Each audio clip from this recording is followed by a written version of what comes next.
কোনো প্ল্যান ছাড়াই হুটহাট করে কোথাও ঘুরতে বেরিয়ে পড়ার আনন্দটাই আলাদা। তো এবছর জন্মদিনে ইচ্ছে ছিল যে একটু পাহাড় ঝর্ণার মাঝে গিয়ে একটু কেক কাটা। সেই উপলক্ষে একটু ঘুরতে বেরিয়ে পড়েছিলাম। প্রায় 1.5-2 ঘন্টা জার্নি করার পর আমরা একটা ড্যামে এসে পৌঁছলাম।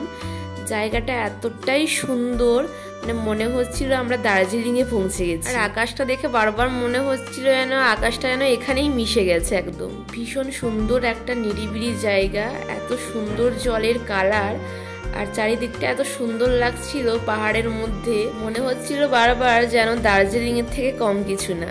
এত সুন্দর জায়গা দেখে ভিডিও শুট করার লোভ সামলাতে পারলাম না। অনেক ছবি তুলেছি আর ভিডিও করেছি। জায়গাটা ভীষণ সুন্দর। ফেরার পথে হঠাৎ করে মনে হলো কেকের কথা। একটা কেক দোকান পেয়ে গিয়েছিলাম, ওখান থেকে একটা কেক নিয়ে নিয়েছিলাম। তারপরে একজন বোনের রুমে চলে গিয়েছিলাম, ওখানে একজন বোন থাকে। এসেই প্রথমে চোখ গেল টকপুলের ওপরে। এত গরমে গরমে এসেছি তো তাই অনেক টকপুল খেয়ে নিয়েছিলাম এসে। আমার জন্মদিন ছিল, সেই উপলক্ষে অনেক কিছু রান্না করেছিল একা হাতে।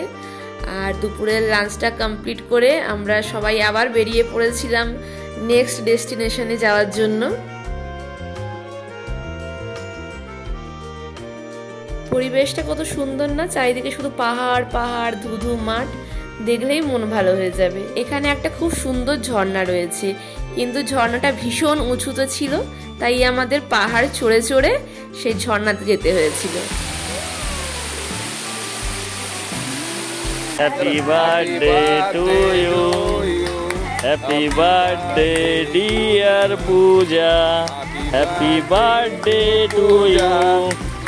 ইচ্ছে ছিল এই ঝর্ণা, পাহাড়, গাছপালা, প্রকৃতির মধ্যে বসে কেক কাটা। তো অবশেষে সেই ইচ্ছেটা পূরণ হলো। থ্যাংক ইউ ডিয়ার হাজব্যান্ড ইচ্ছেটা পূরণ করার জন্য। তারপর কেক কাটার পরে আমরা এখানে চলে গিয়েছিলাম একটা পার্কে।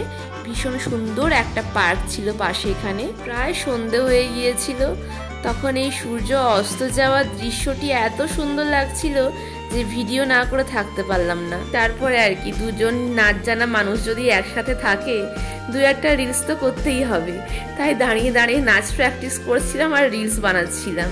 ভিডিওটি কেমন লাগলো অবশ্যই কিন্তু তোমরা কমেন্ট করে জানিও, আর যদি ভালো লাগে অবশ্যই কিন্তু একটা লাইক করে দিও। আজকের মতো এখানেই টাটা, দেখা হবে অন্য কোনো দিন অন্য কোনো ভিডিওতে।